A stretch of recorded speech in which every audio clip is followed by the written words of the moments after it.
Hi అండి. అందరికీ నమస్కారం. Welcome to my channel. ఈ వీడియోలో ఆంధ్రప్రదేశ్ రాష్ట్ర ప్రభుత్వ ఉద్యోగులకు మరియు పెన్షనర్లకు ఏవైతే డీఏ బకాయిలుంటాయో అవి స్పెల్ 1 టు స్పెల్ 6 అంటే 3 ఒకటో విడత నుంచి రెండో విడత, మూడో విడత అట్లా 6 విడతల్లో ఆల్ స్పెల్ అమౌంటు అకౌంట్‌లో జమ అవుతోంది. చెక్ చేసుకోండి అనైతే అప్డేట్ రావడం జరిగింది.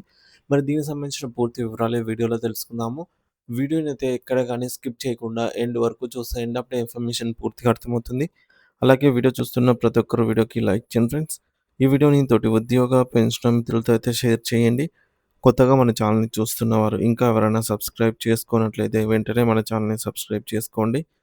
సో, దీని ద్వారా నేను చేసే లేటెస్ట్ వీడియోస్ అన్నీ మీ వరకు రీచ్ అవుతాయి. ఇక ఆలస్యం చేయకుండా వివరాల్లోకైతే వెళ్ళిపోదాము. ఫ్రెండ్స్ ఇక విషయానికొచ్చినట్లయితే ఆంధ్రప్రదేశ్ రాష్ట్రంలోని ప్రభుత్వ ఉద్యోగులకు, పెన్షనర్లకు మరియు కాంట్రాక్టర్లకు కూటమి ప్రభుత్వం సంక్రాంతి పండుగ వేళ అద్భుతమైన తీపి కబురు అందించింది.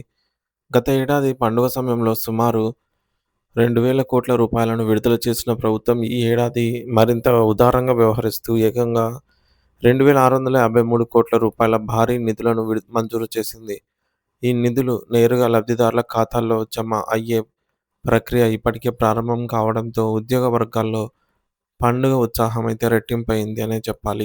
ముఖ్యంగా సిపిఎస్ ఉద్యోగులకు సంబంధించి ఇది ఒక గొప్ప వార్త అనే చెప్పవచ్చు. గత 30 నెలలుగా పెండింగ్‌లో ఉన్నటువంటి 30.392% డీఏ బకాయిలకు సంబంధించి ఇప్పుడు మోక్షం లభించింది. ఈ బిల్లులకు సంబంధించి సీఎఫ్ఎంఎస్ పోర్టల్‌లో ఇప్పటికే బ్యాచ్ నంబర్స్ కేటాయించబడ్డాయి.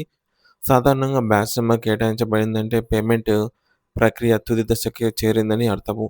కేటాయింపు జరిగిన కొన్ని గంటల్లోనే లేదా గరిష్టంగా ఒక రోజు వ్యవధిలోనే మీ నగదు మీ బ్యాంకు ఖాతాలో అయితే జమ అవుతుంది. సాంకేతిక కారణాల వల్ల కొంత ఆలస్యమైన రేపు ఉదయానికల్లా అందరి అకౌంట్లలో డబ్బులు కనిపిస్తాయని అధికారులు ధీమా వ్యక్తం చేస్తున్నారు. ఈ సంక్రాంతి కానుకగా ద్వారా సుమారు 2,25,000 మంది సిపిఎస్ ఉద్యోగులు మరియు 2,70,000 మంది పెన్షనర్లు నేరుగా లబ్ధి పొందనున్నారు. పెన్షనర్లకు సంబంధించి డీఏ, డీఆర్ బకాయిల కోసం ప్రభుత్వం ప్రత్యేకంగా 1,100 కోట్ల రూపాయలను కేటాయించింది. సుదీర్ఘకాలంగా ఎదురుచూస్తున్న ఈ బకాయిలు చేతికి అందనుండటంతో పెన్షనర్ల కుటుంబాల్లో సంతోషం వ్యక్తమవుతోంది. అటు పోలీస్ శాఖలో పనిచేస్తున్న సోదరులకు కూడా ప్రభుత్వం శుభవార్త చెప్పింది. గతంలో ముఖ్యమంత్రి గారు ఇచ్చిన హామీ మేరకు పోలీసులకు సరెండర్ లీవ్ కోసం ఆహ్, రెండో విడత నిధులు 110 కోట్ల రూపాయలు. సో, 110 కోట్లు మనకు అక్టోబర్‌లోను ఇప్పుడు మరొక విడత అమౌంట్ అయితే ఎస్ఎల్స్ జమ అవుతున్నాయన్నమాట. ఇక జిల్లాల వారీగా పరిశీలిస్తే ఫినాన్షియల్ డిపార్ట్‌మెంట్ నుంచి నిధులు విడుదలైన వెంటనే అవి జిల్లా ట్రెజరీ, డీటీఓ కార్యాలయాలకు చేరుకుంటాయి. ప్రస్తుతం విజయవాడ, గుంటూరు, ఎన్టీఆర్ జిల్లాల్లో సచివాలయంలో ఉద్యోగులకు మరియు ప్రధాన కార్యాలయాల సిబ్బందికి ప్రక్రియ వేగవంతంగా జరుగుతోంది. విశాఖపట్నం వంటి ఉత్తరాంధ్ర జిల్లాల్లో కూడా బ్యాచ్ నంబర్‌ల కేటాయింపు శరవేగంగా అయితే సాగుతోంది. రాయలసీమ ప్రాంతంలోని కర్నూలు, తిరుపతి జిల్లాల్లో మెజారిటీ ఉద్యోగులకు ఇప్పటికే బ్యాచ్ నంబర్‌లు కేటాయించబడినట్టుగా సమాచారము. గోదావరి జిల్లాలో కూడా ట్రెజరీ పనులు తుది దశకు చేరుకున్నాయి.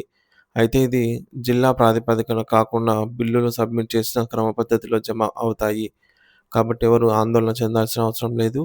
మీ యొక్క పేమెంట్ స్టేటస్‌ను స్వయంగా చెక్ చేసుకోవాలంటే సీఎఫ్ఎంఎస్ వెబ్‌సైట్‌లోకి వెళ్లి మీ యొక్క సీఎఫ్ఎంఎస్ ఐడీ, పాస్వర్డ్ ఉపయోగించి లాగిన్ అవ్వండి. అక్కడ మీకు బెనిఫిషియరీ సెర్చ్ ఆప్షన్ ద్వారా అయితే మీ బిల్లు ప్రస్తుత స్థితిని స్టేటస్ అయితే తెలుసుకోవచ్చు. ఒకవేళ అక్కడ బ్యాచ్ నంబర్ కనిపిస్తే మీ నగదు బ్యాంకుకు పంపబడినట్లే లెక్క. సో, మీకు ఏదైనా సందేహం ఉంటే మీ యొక్క కార్యాలయాల డీడీఓ గారిని కూడా సంప్రదించి పూర్తి వివరాలు పొందవచ్చు. ఇప్పటికే మార్కాపురం మరియు ఇతర ప్రాంతాలలో పెన్షనర్లకు, సిపిఎస్ ఉద్యోగులకు తమకు రావాల్సిన అమౌంట్ ఏదైతే ఉందో, సో 17,000 అయితేనేమి, 27,000 అయితేనేమి ఆ అమౌంట్ అయితే జమ అయ్యాయని సంతోషం వ్యక్తం చేస్తున్నారు.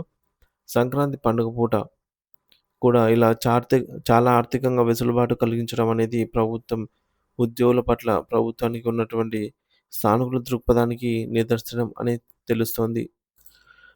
అయితే చాలామంది ఈ యొక్క అమౌంట్ ఇంకా మాకు క్రెడిట్ కాలేదు అని కూడా చెప్తున్నారండి. సో, అటువంటి వారు ఒకసారి మీ యొక్క డీడీఓ లాగిన్‌లోకెళ్ళి చెక్ చేసుకోండి ఫ్రెండ్స్. మీ యొక్క ఆఫీస్ డీడీఓ ఎవరైతే ఉంటారో వారిని ఈ విధంగా చెక్ చేయమని కోరండి.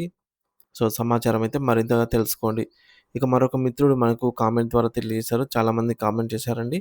సో, నాకు రూ. 1859 క్రెడిట్ అయ్యింది అనైతే చెప్తున్నారు.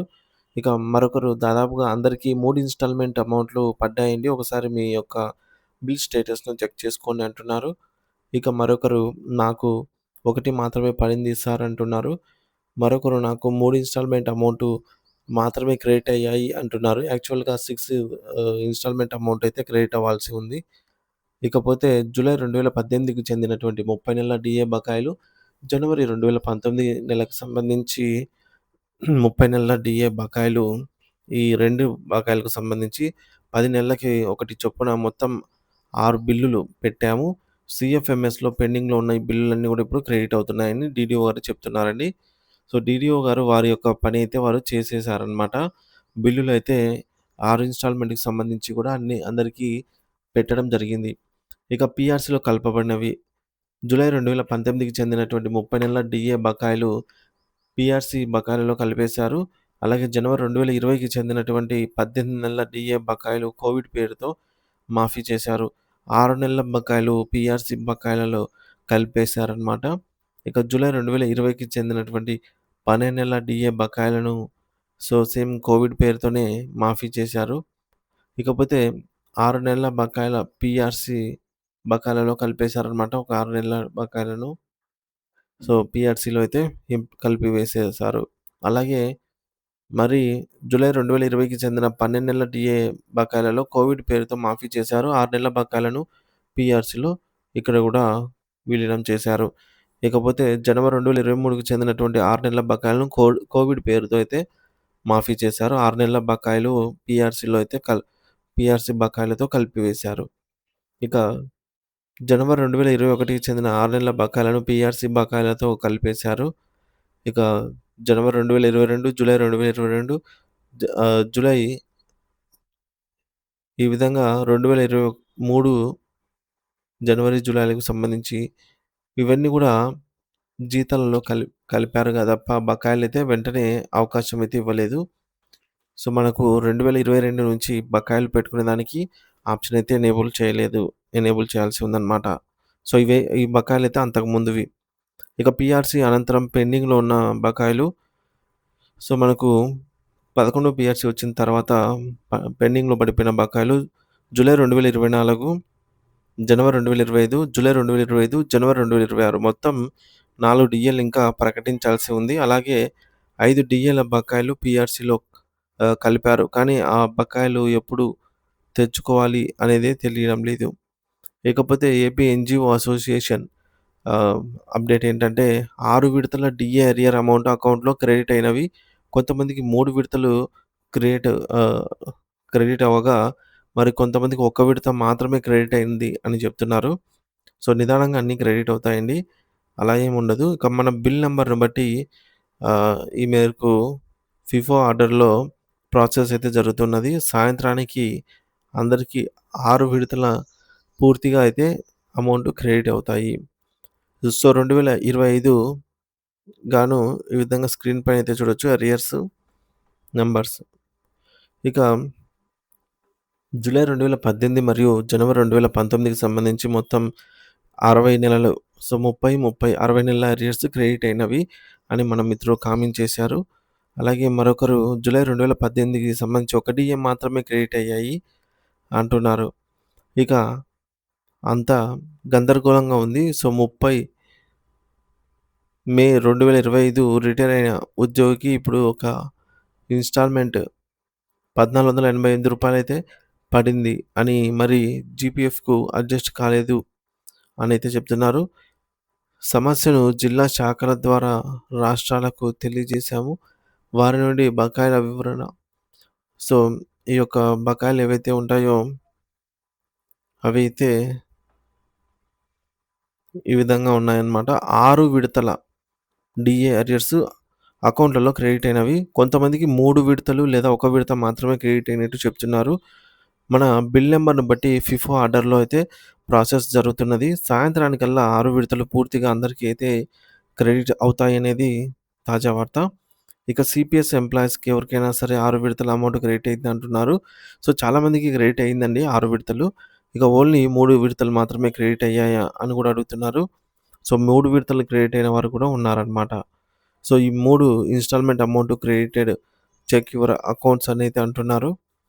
ఇక డీఎస్సీ 2023 వారికి సుమారు 29,000, డీఎస్సీ 2006 వారికి సుమారు 27,000 రూపాయలు. అలాగే డీఎస్సీ 2008 వారికి సుమారుగా రూ. 23,000, 2022 వారికి సుమారుగా 21,500, 2014 వారికి సుమారుగా 18,000, 2016 వారికి సుమారుగా 3,000 అకౌంట్‌లో అయితే పడుతున్నాయండి. సో, ప్రియారిటీ ప్రకారం ఇదే చూడొచ్చు. ఇక డీఏ అరేస్ చెల్లింపులో కొందరికి ఆహ్, మోదం, కొందరికి భేదం అంటున్నారు. అంటే కొందరికి పడ్డాయి, కొందరికి పడట్లేదని. కొందరు ఉద్యోగులకు 2018 డీఏ అరియర్స్ 3 ఇన్‌స్టాల్‌మెంట్‌లతో పాటు జనవరి 2019 అరియర్స్ కూడా 3 ఇన్‌స్టాల్‌మెంట్‌లు క్రెడిట్ కావడం జరుగుతోంది. ఇకపోతే అన్ని చోట్ల కొందరు డీడీఓలు సకాలంలో బిల్లులు పెట్టనందున కొందరు సిపిఎస్ ఉద్యోగులకు అరియర్స్ అయితే క్రెడిట్ కావడం లేదండి. బిల్లులు పెట్టకపోతే క్రెడిట్ కావు కాబట్టి. ఇక మరిన్ని చోట్ల డీడీఓలు సకాలంలో బిల్లులు సబ్మిట్ చేయడానికి 2 సంవత్సరాలు పూర్తి. సో, 2 సంవత్సరాల్లో మార్చి 31 తర్వాత బిల్లులు రీడైరెక్ట్ అయితే చేయబడ్డాయన్నమాట. కానీ 2022 ఏప్రిల్‌లో కొందరు ఖజానా అధికారుల బిల్లులు ఈ మేరకు రీడైరెక్ట్ చేయక బిల్లులు రిజెక్ట్ అయితే చేయడం జరిగింది. ఇకపోతే ఆ సందర్భంలో ఏ సందర్భంలో రిజెక్ట్ చేయబడిన బిల్లులు సబ్ సబ్మిట్ చేయకుండా డీడీఓలకు అప్పటి నుండి ఇప్పటి వరకు ఈ యొక్క సీఎఫ్ఎంఎస్‌లో ఆప్షన్ అయితే ఇవ్వడం జరగలేదు. సో, ఇప్పుడు ఆప్షన్ అయితే రావడం జరిగింది కాబట్టి అందరూ అప్‌లోడ్ చేస్తారు అనైతే భావిస్తున్నాము. సో, థాంక్ యూ అండి. ఈ విధంగా డీఏ అరియర్స్ విషయంలో కొందరికి మోదం, కొందరికి బెదం కలిగినట్టు కూడా తెలుస్తోంది. ఇది ఇవాల్టి ఇన్ఫర్మేషన్. వీడియో నచ్చినట్లయితే లైక్ చేయండి, షేర్ చేయండి. సో, ఇలాంటి మరిన్ని వివరాల కోసం మన ఛానెల్ తప్పనిసరిగా అయితే సబ్స్క్రైబ్ చేసుకొని అప్డేట్స్ ఫాలో అవుతూ ఉండండి. Thank you for watching this video. Friends, ఇది టేబుల్ అన్నమాట. సో, ఎప్పుడు స్పెల్ 1, స్పెల్ 2, స్పెల్ 3కి సంబంధించి ఓల్డ్ ఆహ్, పేజ్ అన్నమాట. సో, దీన్ని మీరు స్క్రీన్ షాట్ కూడా తీసుకోండి. So, thank you for watching this video.